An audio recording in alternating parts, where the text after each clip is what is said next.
In the middle of the solar system, the sun expels a massive flare that starts hurtling toward the other planets. Meanwhile in Turkey, Armin is out on his boat enjoying his work as a diver. After a few hours of swimming, he meets with his ex Defne, who has come to ask Armin to join her on a deep-sea voyage to the Erebus Trench.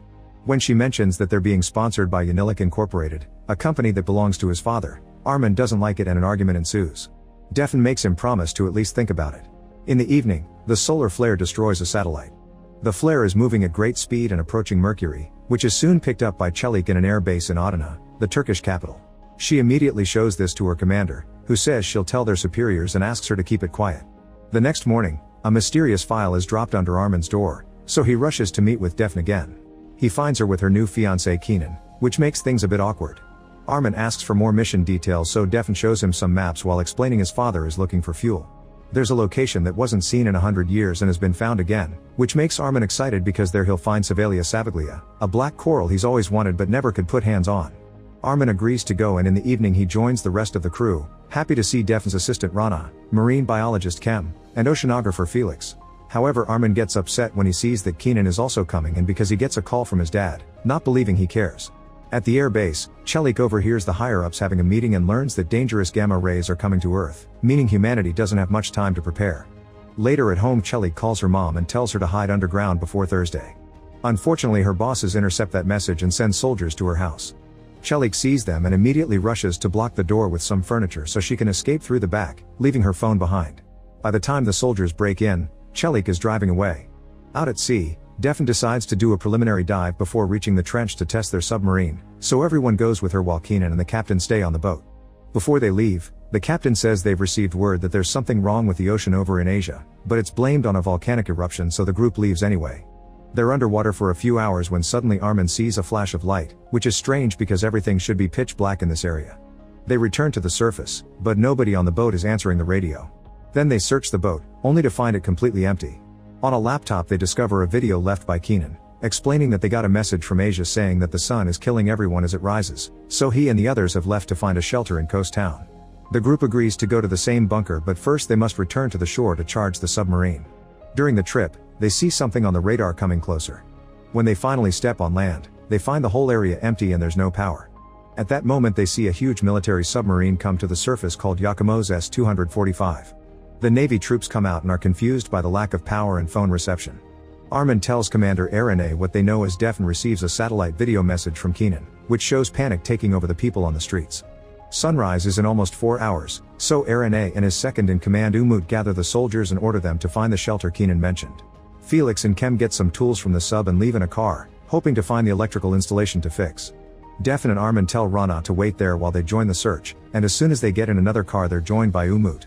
Moments later, an explosion is heard on the docks. Rana cries because she's scared of dying, so Officer Yonca comforts her.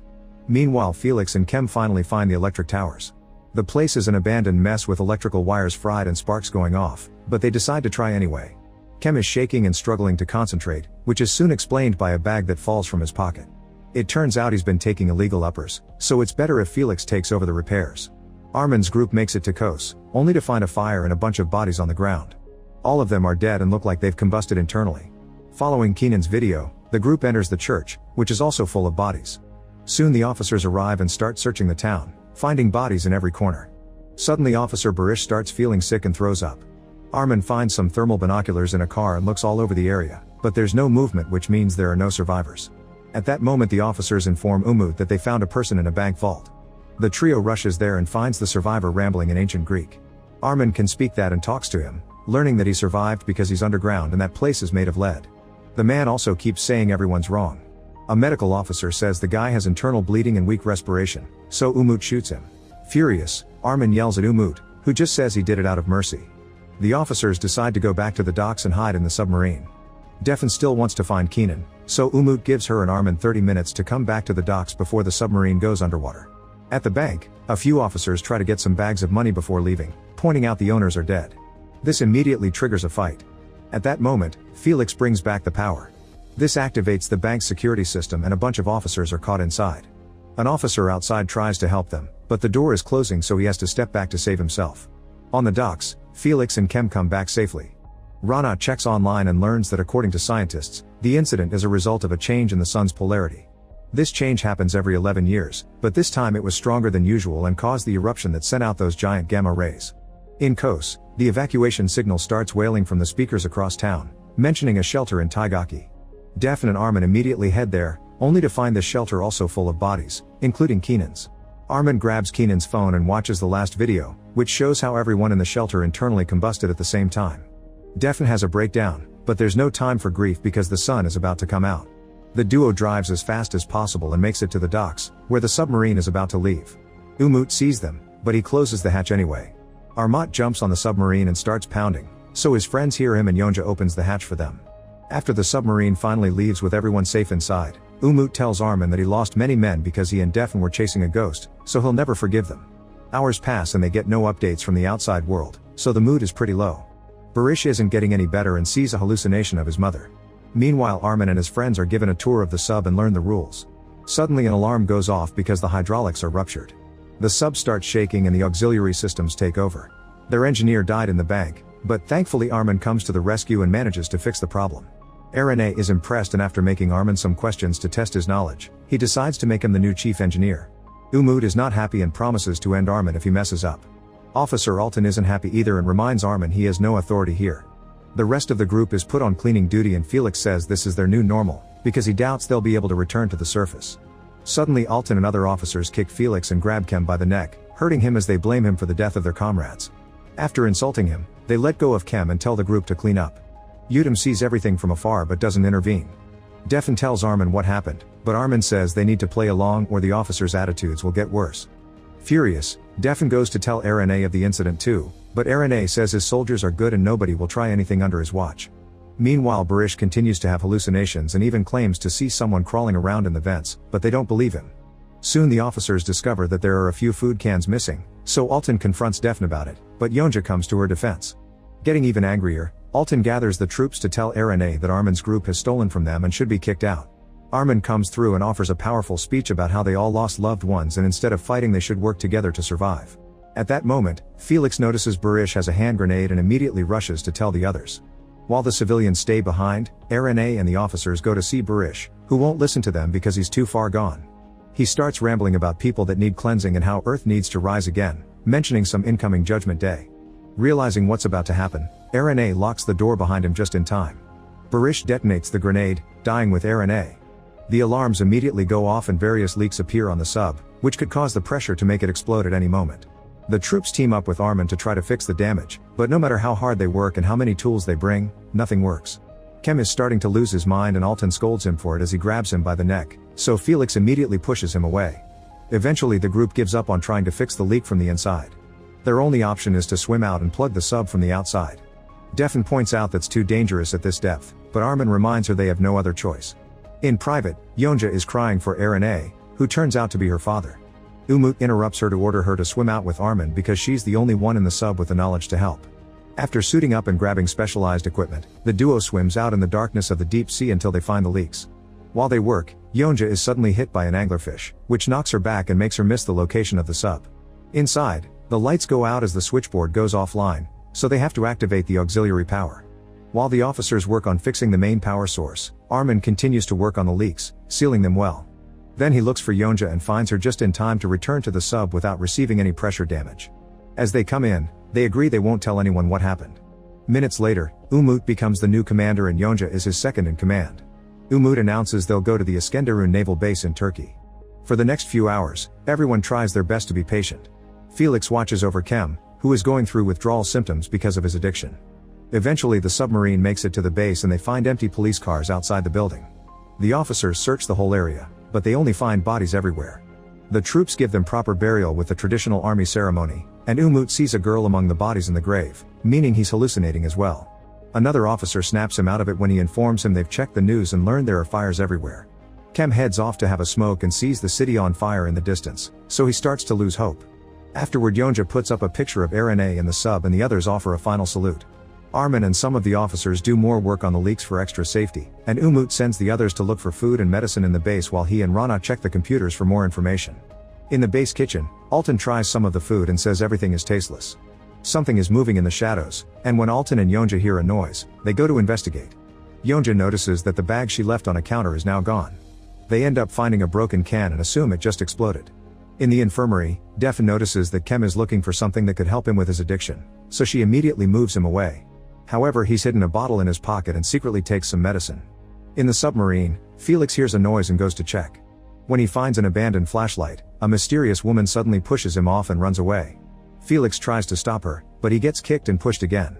He immediately warns the officers and they follow the person around the base, but this stranger manages to push off a few officers before she keeps going. Felix manages to catch up to her, only to find himself held at gunpoint. It turns out the woman is Chelik. At that moment the other officers arrive and force her to drop her weapon. Then she's taken to the submarine and handcuffed. Remembering what Barish said, Felix looks around and finds empty cans in the vents, confirming Chelik has been sneaking around since the beginning and stealing food. Umut screams at Chelik demanding an explanation and is about to hurt her to make her talk, but at that moment Felix finds her uniform in the vents and brings it over. Chelik finally shares her identity and explains she searched for shelter after hearing her bosses discuss the solar flare.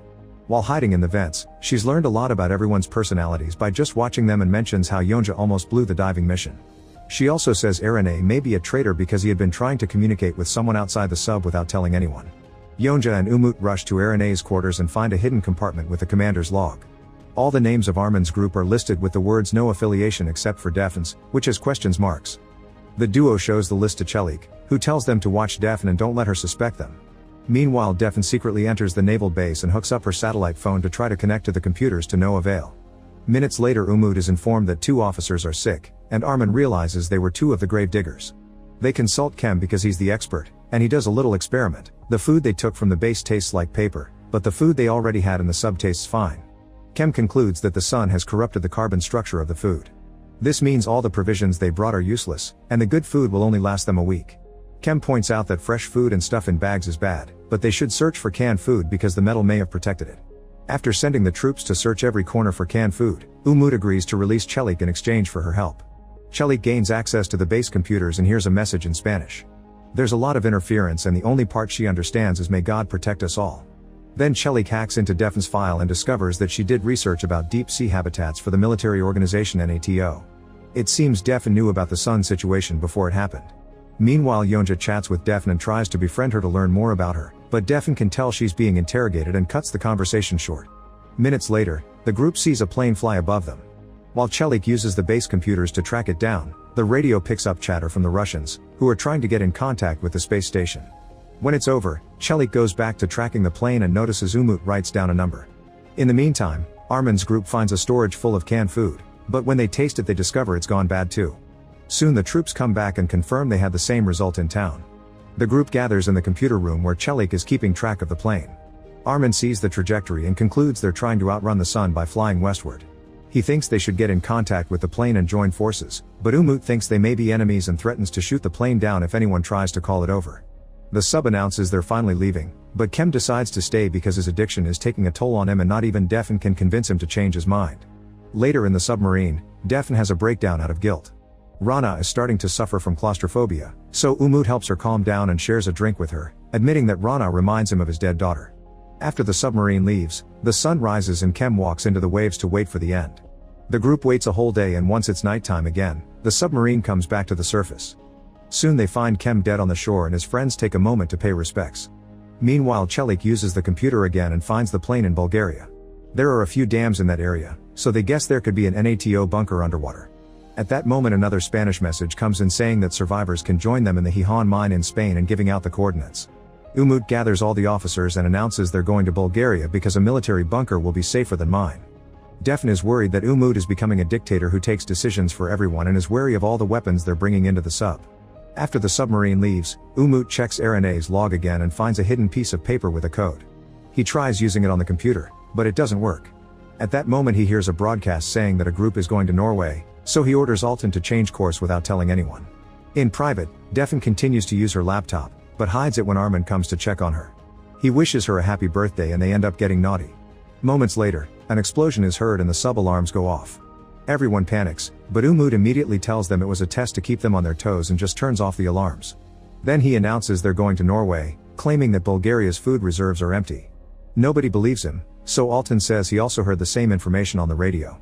Then Umut tells them about the Svalbard Global Seed Vault, also known as the Doomsday Vault.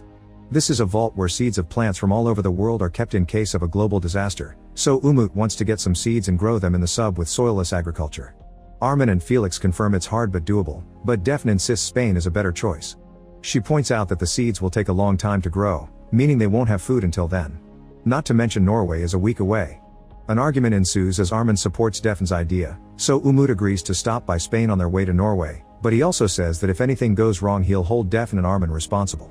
Moments later, Daphne uses her computer in a small room and hides it before coming out, which is noticed by Chelik. At the same time, Umut asks Altan to keep another secret, and when Altan leaves the room he's also seen by Chelik. Eventually the sub makes it to Spain and most of the group comes out with their weapons ready. On the speakers, they hear the same message about the mine that they heard on the radio. The docks are abandoned, so they get on some cars to follow the signs that point at the mines. In the sub, Chelik starts looking around for clues, only to be caught red-handed by Altan. A fight ensues and after exchanging a few hits, Chelik manages to throw Altan to the ground and choke him until he's unconscious. Then she finally finds Daphne's computer and starts looking through her messages. Someone had told Daphne to keep quiet and not to trust anyone, but she hadn't known about the flare. Back to the exploring party, they make it to the mines and discover the elevator only takes 5 people, so the group splits. Their arrival is seen on security cameras and after they get off, the group at the entrance is unable to call the elevator again. In the mine tunnels, a survivor comes out and grabs an officer as hostage, so Armin tries to make him see reason. Suddenly more survivors come out and surround them, revealing they're all miners. It turns out they sent a fake message because nobody would have come if they just had asked for help. Armin still wants to negotiate, but Umut quickly opens fire. Both sides start fighting and the hostage is killed. At the entrance, Felix finds the control room and discovers someone has cut the wires to the elevator, so it'll take him a while to fix it. Hearing the gunshots, Yonja puts on some gloves and decides to go down by sliding down the elevator cables. As the fight continues and both sides lose people, Daphne runs down a tunnel and discovers a bunch of butchered bodies. The miners are actually cannibals and they've been eating the survivors who follow their message. A person comes after her, so Daphne hides among the bodies and breaks the light bulb before covering a dying man's mouth to keep him quiet. A flashlight still manages to find her, but it turns out it's just Yonja. A desperate Daphne wants to release the survivor and the noise causes a miner to head to that room. Felix and Rana are watching everything on the cameras, so they use the radio to warn them of the approaching man. The women react just in time and after some struggle, they impale the guy to kill him. In the main room, Umut almost gets killed but he recovers his gun just in time and kills his attacker. Then he shoots around and scares the remaining miners away, saving Armin who had been overpowered. Afterward everyone reunites at the elevator, only for Felix to tell them he can't fix it. At least they get to lock up the doors so the incoming miners can't follow them. Armin looks around and finds another room with a control that activates the elevator. He puts a pickaxe on it to leave it pressed, then he runs out to grab onto the elevator as it starts to go up. The miners manage to break the door open then and wait for the elevator to return so they can continue the chase. The group rushes to the cars and immediately leave, however Daphne and Armin's vehicle is missing the keys and they can't follow. At that moment the miners come out, so the duo starts running back. The others are already on the docks and Felix discovers he accidentally put the keys in his pocket so he wants to go back to help, but the officers force him to get in the sub because the sun is about to come out.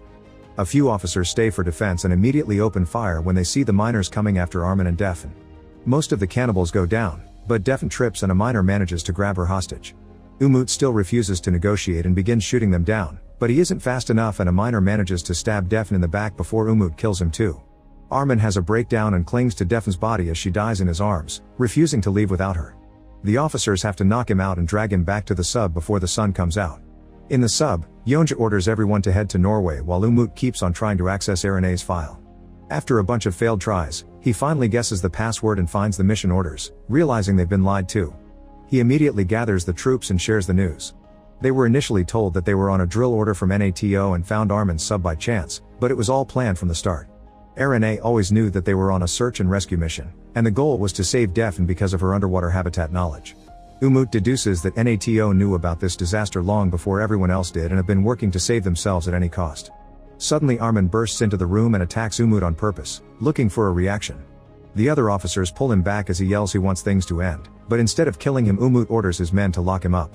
Seeing this, Felix and Rana refuse to keep working on the preparations for the seeds unless Armin is released, but Umut simply says they won't get fed then.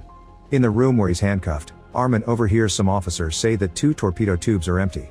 Meanwhile Altan tries to make the soldiers work on the seed plans, but nobody knows how to pull off these alternate methods. Felix goes to see Armin and tells him the story Umut is spreading, so Armin asks to talk to Yonja. When she comes by, Yonja reveals she took Daphne's tags and puts them on him. Armin then shares his theory, The tremor from the other day that Umut called a test was the missing torpedoes. The boat trim was also recalibrated, which makes no sense. He thinks that Umut is the one who is sabotaging this whole mission to obtain power. Yonca refuses to believe it, so Armin asks her to send Umut. When Umut comes by, he releases Armin and even gives him some food. Armin doesn't cooperate just yet, so Umut loses it and begins yelling as he shares all the horrible things he saw in wartime, claiming he doesn't want a repeat of that. Then Armin finally offers a deal. If Umut wants Felix and Rana to work on the seeds, then Umut must leave 2 men behind to make up for Kem and Defin. At first Umut refuses, but when Armin brings up the missing missiles, he blackmails Umut into accepting the deal. However, Armin suddenly takes the deal back and reveals that the conversation has been broadcast to the entire submarine to show Umut's true colors. The officers are furious and Yonca relieves him from his position. Umut gets angry and takes out his gun as he yells at everyone, saying he did everything for them. Nobody takes him seriously, so Umut gives the gun to an officer and asks him to choose who to shoot, Armin or Umut. The officer loses his mind because he doesn't know who to trust anymore, but Armin comes closer and offers a powerful speech that helps him calm down. After Umut is locked up, the troops salute Yonca as their new commander. Then Chelik is asked to hack into the computer to see the truth behind Erene's messages. This submarine had been following Defins all along because NATO had asked Erene to save the team before the Sun incident. There are also coordinates to a location in the Indian Ocean and a phone number. At that moment they make it to Norway, so the sub resurfaces. Using Defin's satellite phone, Yonca rings the phone number, discovering Defin dialed it in the past. The one who picks up is Armin's father Asil, who is wearing an astronaut suit and hiding somewhere with numerous crops. Asil admits that he gave Defin a fake mission just to get Armin aboard and save him from the tragedy. Before hanging up, Asil tells Armin to come to the coordinates in India because there's a new world there. Then Armin tells the others the whole story, saying Umut was right. Since Armin doesn't trust his father, he thinks they should get the seeds first and think of a plan later. Chelik goes to see Umut and begins wondering if she should let him out because they need a cunning mind to go against Asil. On the surface, Rana and an officer go looking for the seeds, only to find a plane nearby. The officer tells Rana to hide while he investigates. Armin enters a building and finds an armed man threatening another one with a gun, a connection to the show Into the Dark. When the man sees Armin, he immediately shoots him. While Armin slowly falls unconscious, the people in the sub discover that a missile has been launched and it's coming after them. Make sure to subscribe and turn on notifications so you can watch more videos like this. Thanks for watching.